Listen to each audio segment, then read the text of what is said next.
വേണ്ട അല്ല, ഞാൻ പറഞ്ഞുതരാം. അത് ഞാൻ പറഞ്ഞ മാറി തെറ്റിദ്ധരിച്ചിട്ടാ പറയണേ. ഒരു അമേരിക്കയിൽ എനിക്കൊരു ജോലി കിട്ടി, എനിക്ക് 5 ലക്ഷം രൂപ സാലറി ഉണ്ട്. എന്റെ വീട്ടുകാർ എന്നെ വിട്ടിട്ടുണ്ടാവും. പക്ഷേ ആ അമ്മയും അച്ഛനും ദിവസം എന്റെ മോളെ വിളിച്ചിരിക്കും, മോളെ എങ്ങനെയുണ്ട് എന്താന്ന്. കൂടെയുള്ള കുട്ടികളെ വിളിച്ച് അന്വേഷിച്ചിരിക്കും. ഇല്ലേ? സിനിമാ ഫീൽഡിൽ തെറ്റ് നടത്തണമെന്നല്ല സ്ഥലമല്ല അത്. സിനിമാ ഫീൽഡ് എന്ന് പറഞ്ഞാൽ ഇതിനു വേണ്ടിയുള്ള സ്ഥലമല്ല. അങ്ങനെ ഒരു ചിന്താഗതിയുണ്ട്, അത് തെറ്റാണ്. നമുക്ക് വേണമെന്നുണ്ടെങ്കിൽ ഇഷ്ടമുള്ളവരുടെ കൂടെ പോവാം. അതിന്ന് ആരും ഒരു തെറ്റും പറഞ്ഞിട്ടില്ല, കോടതി വരെ പറഞ്ഞിട്ടില്ല. ഒരു പുരുഷനും സ്ത്രീക്കും ഇഷ്ടമുള്ളവരുടെ കൂടെ പോവാം, അതിന് നിയമം ആണ്. പക്ഷെ ഈ വരുന്ന ആൾക്കാർ മുഴുവൻ റൂമിൽ കയറിയിട്ട്, ഞാൻ അതാ പറഞ്ഞു ഇപ്പോഴും, ഒരു ഒന്നും ചെയ്യാത്ത ഒരു പുരുഷനെ റൂമിൽ കയറിയിട്ട് നാളെ അവൻ പീഡിപ്പിച്ചു അയാൾ എന്ത് തെളിവ് കാണിച്ചു കൊടുക്കും? ഞാനിപ്പോൾ അവരോട് പറയുന്നുണ്ട്, ഞാൻ ഒരു കാര്യം ഇപ്പം ഇതുവരെ ഞാൻ ആരോടും പറഞ്ഞിട്ടില്ല. ദയവ് ചെയ്ത് പുരുഷന്മാരോട് ഈ പാവം എൻ്റെ ഒരു എളിയ അഭ്യർത്ഥനയാണ്. നിങ്ങൾ ഇനി ഒരു കാരണവശാലും ഒരു ലേഡി റൂമിലേക്ക് കയറി വന്നാൽ ഈ ബട്ടൺസിൽ ഒരു ക്യാമറ വെച്ചോട്ടോ, നിവൃത്തിയില്ല, ഇല്ലെങ്കിൽ നമുക്ക് രക്ഷയില്ല. അത് തമാശ ഒന്നല്ല, ഞാൻ വെറുതെ പറയണതല്ല. കാരണം അവരെന്താ കാണിക്കുക? ചെയ്യാത്ത ഒരാളുടെ വിഷമം എന്തുണ്ടാവും? അയാളുടെ പേര് പറയുമ്പോൾ ആ കുടുംബം അനുഭവിക്കുന്ന വിഷമം എന്താന്ന് ചിന്തിച്ചിട്ടുണ്ടാ? ഞാൻ നേരത്തെ പറഞ്ഞെന്താ, ഒരുപാട് ദിവസം കൂടെ പോയി സ്നേഹിച്ചു, മലേഷ്യ പോണു, സിംഗപ്പൂർ പോണു, ഡ്രസ്സ് മേടിക്കുന്ന, സിനിമ, ഇതെല്ലാം കഴിഞ്ഞിട്ട് 1 കൊല്ലം കഴിഞ്ഞിട്ട് പറയാണ് അവൻ എൻ്റെ കൂടെ നിന്ന് എനിക്കത് ശരിയായില്ല എന്ന് പറഞ്ഞിടത്ത് എന്തർത്ഥമുള്ള? ഈ കുട്ടിയുടെ അച്ഛനും അമ്മയൊക്കെ എവിടെയായിരുന്നു? അപ്പോൾ എൻ്റെ അമ്മ ഇപ്പോഴും 9 മണി ഞാൻ ചോദിക്കും, നീ എവിടെയാണെന്ന്. എവിടെ? എൻ്റെ മോന് 15 വയസ്സായി. ഞാൻ പറഞ്ഞ അങ്ങനെ ഒരു ഇതിൽ ചട്ടക്കൂട്ടി പിടിക്കണമെന്നല്ല ഞാൻ പറയണത്. നമ്മൾക്ക് നമ്മുടേതായ അങ്ങനെ പോയി അങ്ങനെ ഒരു സംഭവം ഉണ്ടായിട്ട് അതങ്ങ് സഹിച്ചോളണം, നമ്മൾ സഹിക്കണം, വിളിച്ചു പറയാൻ നിൽക്കരുത്. ശരിയാണോ? ആണുങ്ങളുടെയൊക്കെ മുഖം കാണിക്കും, ഈ പെണ്ണുങ്ങളുടെ മുഖം എന്താ മറച്ചു വെക്കണേ?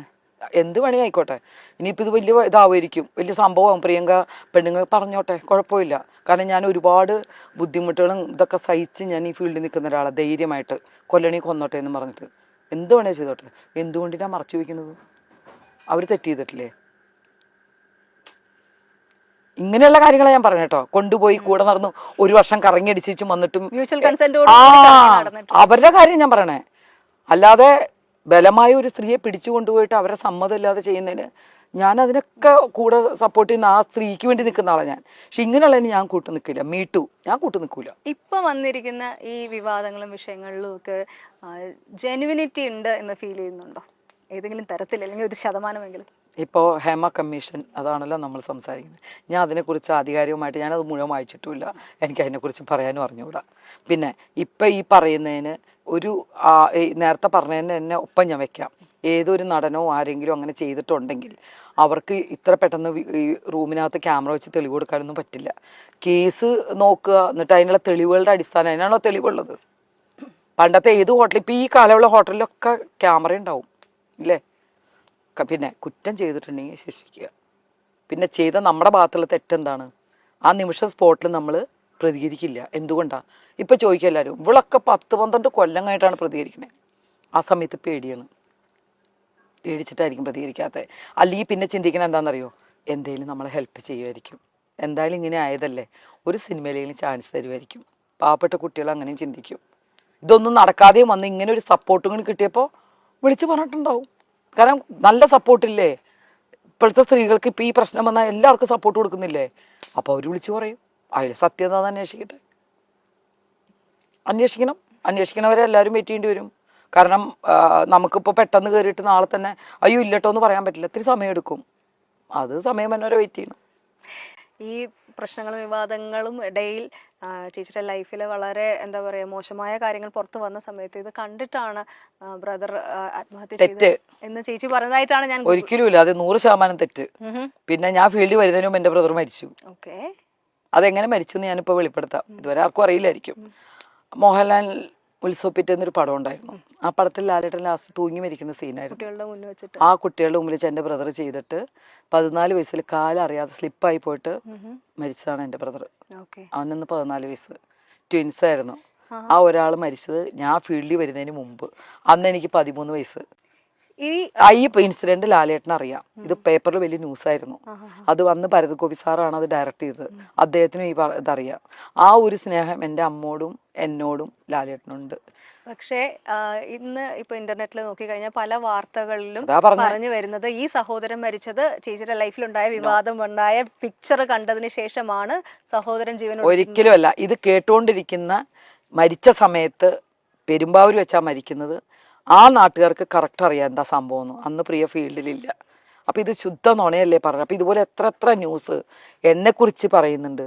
ഇതൊരു ബ്രദറൊക്കെ മരിച്ചത് എന്ന് അത് കഴിഞ്ഞ് എനിക്കൊരു ബ്രദറുകൾ കുവൈറ്റിൽ വർക്ക് ചെയ്യണം വൈഫും കുട്ടിയായിട്ട്.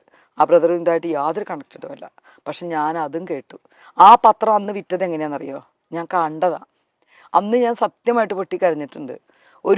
ഞാൻ പാസ് ചെയ്യുമ്പോൾ കടയുടെ മുമ്പിൽ തൂങ്ങി കിടക്കുന്നു. പ്രിയങ്കയുടെ ഫോട്ടോ ഉണ്ട്, നഗ്നമായ ഫോട്ടോ ഉണ്ട്, ബ്രദർ തൂങ്ങി മരിച്ചെന്നു. ആലോചിച്ച് നോക്ക്. അപ്പം അത് എന്തിനാണ് ആ ഹെഡിങ് കൊടുത്തത്? അയാളുടെ പത്രത്തിൽ കാശ് കിട്ടാൻ വേണ്ടി ആൾക്കാർ വാങ്ങി വായിക്കും. സെയിം പത്രം ക്രൈം കൊടുത്തതാണത്. ക്രൈം പറയണെന്ന് എനിക്ക് പേടിയൊന്നുമില്ല അയാളുടെ പേര് പറയണേന്.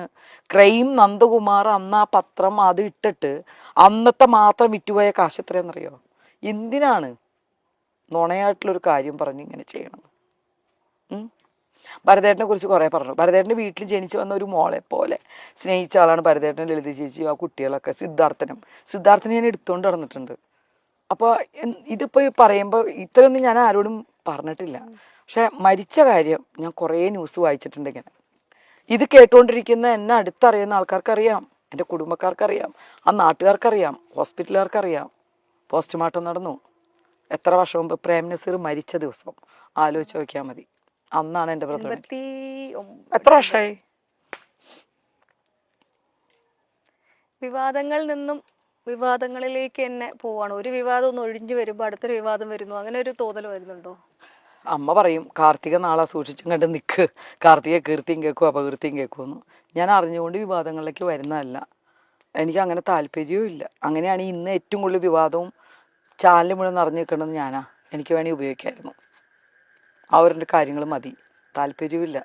ഇതറിയാതെ വന്നു പോകുന്ന ഓരോരുത്തർ പടച്ച് വിടുന്ന വിവാദം ആണ്ടോ. ഇപ്പം നമ്മളിപ്പോൾ ഇപ്പം നിങ്ങൾക്ക് തന്ന ഒരു ഇൻ്റർവ്യൂവിലെ ചില ഭാഗങ്ങൾ എടുത്തിട്ട് ഇപ്പോൾ ഈ ഒരു ചാനലുകാർ ചെയ്യുന്ന അവരുടെ ജോലിയാണ്.